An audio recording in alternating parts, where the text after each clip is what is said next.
किसी शहर में एक गरीब आदमी रहता था। यह गरीबी उसकी बेवकूफ़ी के कारण उस पर हावी रहती।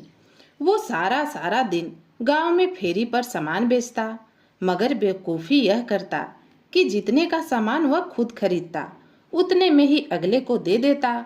इसी कारण उसके घर की हालत नहीं सुधरती। उसकी पत्नी उसे समझाती कि जितने का सामान खरीदते उससे ज़्यादा पैसे में बेचा करो, मगर उसे यह समझ में नहीं आता। पत्नी के समझाने के अगले दिन फिर वह सारा सामान बेचकर ऊपर से बस 2-4 रुपए ही वसूल करता। पत्नी बेचारी माथा पीट कर रह जाती। वह कभी किसी को धोखा नहीं देता और ना ही बेईमानी करता। इसके चलते लोग उसे बेवकूफ कहने लगे थे। पत्नी भी सदा उसके पीछे पड़ी रहती। एक दिन की बात है कि फेरी वाले की पत्नी बाजार से कुछ सामान लेने गई, तो उसने देखा कि शाही ज्योतिषी की औरत घोड़ा गाड़ी से उतरी, जो देखने में बहुत अमीर लग रही थी। और उसी समय उसके 2 नौकर उसके आगे पीछे हो लिए और एक सुनार की दुकान में जा पहुंचे। सुनार ने खड़े होकर अमीर औरत का खूब स्वागत किया। फेरी वाले की पत्नी उत्सुकतावश उन्हें देखती रही। उस औरत ने सुनार की दुकान से एक सुंदर सा हार खरीदा, तो फेरी वाले की पत्नी के तन बदन में आग लग गई। सोचने लगी, फूटी किस्मत मेरी, कभी 5 रुपए की गले में नकली चैन भी ना पहन पाई। तभी वह औरत आकर अपनी घोड़ा गाड़ी में बैठ गई और उसके दोनों नौकर भी उसके पीछे पीछे चलने लगे। फेरी वाले की पत्नी तो खून का घूंट पीकर रह गई।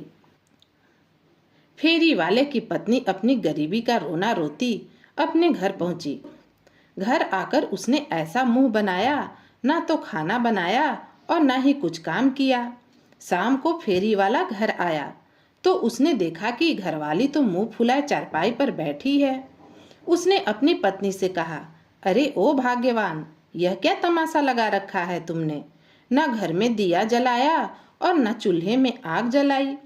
पत्नी ने भी तड़ाक से जवाब दिया, अरे लानत है चूल्हा जलाने वाली पर।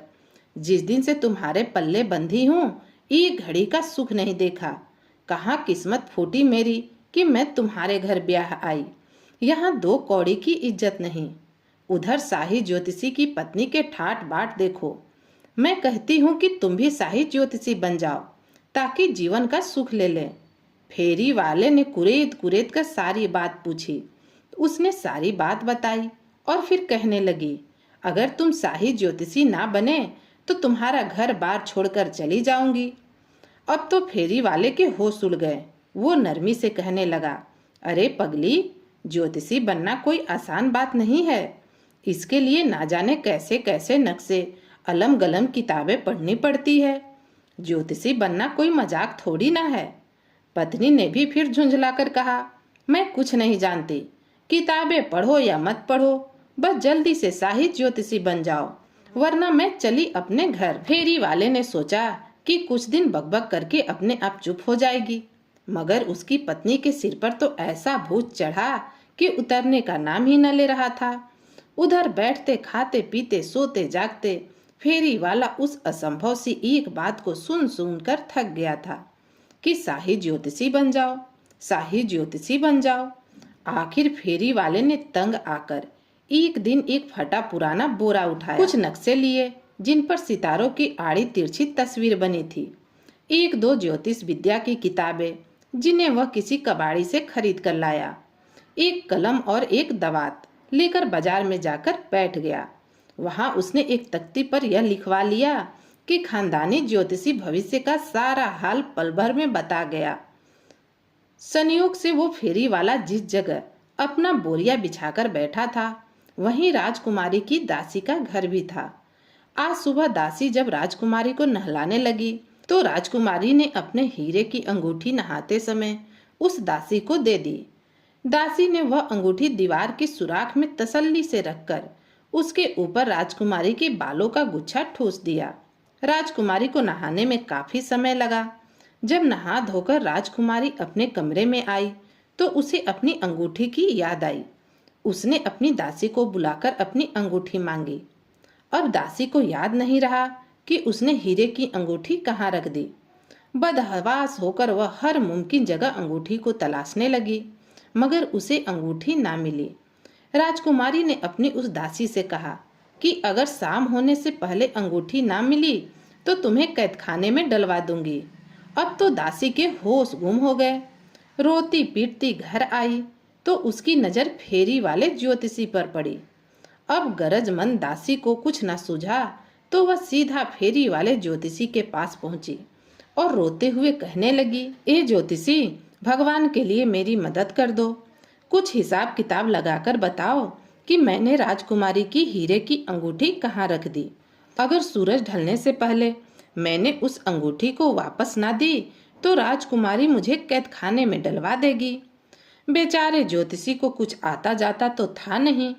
यूं ही झूठ मूठ कलम दवात उठाकर कागज पर आरी तिरछी लकीरें खींचने लगा और ऊट पटांग लिखने लगा। फिर आकाश की ओर मुंह उठाकर देखता रहा, जैसे कि सितारों से सलाह मशवरा कर रहा हो। फिर बड़बड़ाते हुए कहने लगा, अगर आसमान में कोई सुराख हो तो मेरी पत्नी मेरे बाल या खाल यूं ना नोचे। सुराख और बाल सुनते ही दासी के चेहरे पर चमक आ गई। उसे याद आ गया कि राजकुमारी की अंगूठी उसने कहाँ रखी थी। वह बेतहाशा दौड़ती हुई राजमहल में उस स्नान घर में पहुंची जिसमें राजकुमारी ने सुबह ही स्नान किया था। दीवार में सुराख में से राजकुमारी के बालों का गुच्छा हटाकर अंगूठी निकाली और राजकुमारी को दे दी। राजकुमारी ने पूछा, अब यह अंगूठी तुम्हें कहाँ से मिली? तो दासी ने बताया कि मेरे घर के पास एक ज्योतिषी बैठा है, उसी ने बताया कि मैंने यह अंगूठी कहाँ रख दी। राजकुमारी ने यह सुनी तो वह भी बड़ा हैरान हुई। उसने यही बात अपने पिता राजा को बताई।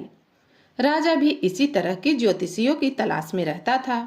उसने आदेश दिया कि उस ज्योतिषी को जल्दी से जल्दी हमारे सामने पेश किया जाए। आदेश की देरी थी कि सिपाहियों ने ज्योतिषी को राजा के सामने पेश कर दिया। राजा ने कहा, हमने अपनी बेटी की जुबान से तेरे बारे में सुना है। आज से हम तुम्हें शाही ज्योतिषी घोषित करते हैं। 50 रुपये तुम्हें तनख्वाह मिलेगी और एक घोड़ा भी दिया जाएगा। जब कुछ मुश्किल आन पड़ेगी तो तुम्हें याद किया जाएगा। अब तुम अपने घर जा सकते हो। ज्योतिषी राजा को सलाम करके अपने घर पहुंचा, मगर बेचारा अंदर ही अंदर बड़ा डरा हुआ था कि अब राजा को उसकी जरूरत पड़ेगी तो वह क्या करेगा।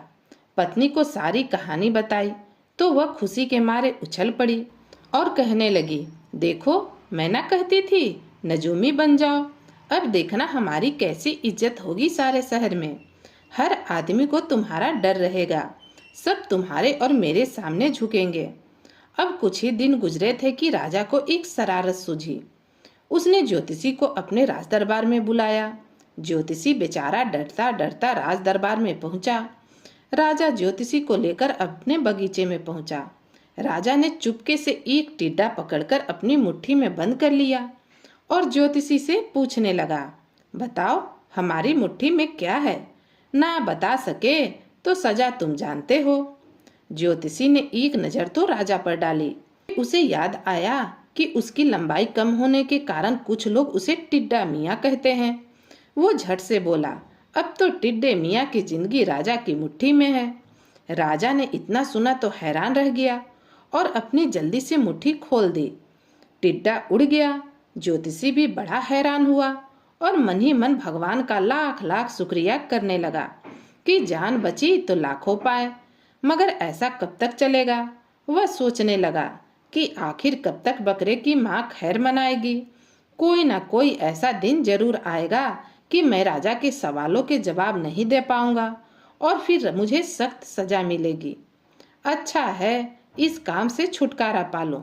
मगर राजा की नौकरी छोड़ना अब आसान काम नहीं था। वह दिन रात परेशान रहने लगा कि इस काम से छुटकारा पाऊं तो पाऊं कैसे। एक दिन वो नहाने के लिए गुसलखाने में गया तो अचानक उसे एक उपाय सूझा, क्यों ना मैं पागल बन जाऊं।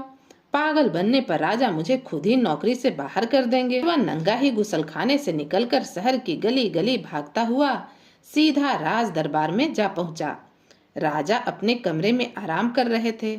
पहरेदार ने ज्योतिषी को नंगा राजा के कमरे की ओर आते हुए देखा तो उसे रोकने की कोशिश की, मगर वह धड़ाम से कमरे का दरवाजा खोलकर अंदर आ गया और सोते हुए राजा को अपनी गोद में उठाकर कमरे से बाहर निकल गया। राजा ज्योतिषी की इस हरकत पर गुस्से से कुछ बोलने ही वाला था कि धड़ाम से राजा के पलंग के ऊपर वाला बड़ा सा झूमर टूटकर गिर पड़ा। राजा वहां थोड़ी देर और ठहर जाते तो शायद जिंदा नहीं बचते। राजा ने जब यह नजारा देखा तो ज्योतिषी को खुशी से गले लगा लिया और कहने लगा, मेरा वफादार दोस्त, आज तुमने मेरी जान बचाई।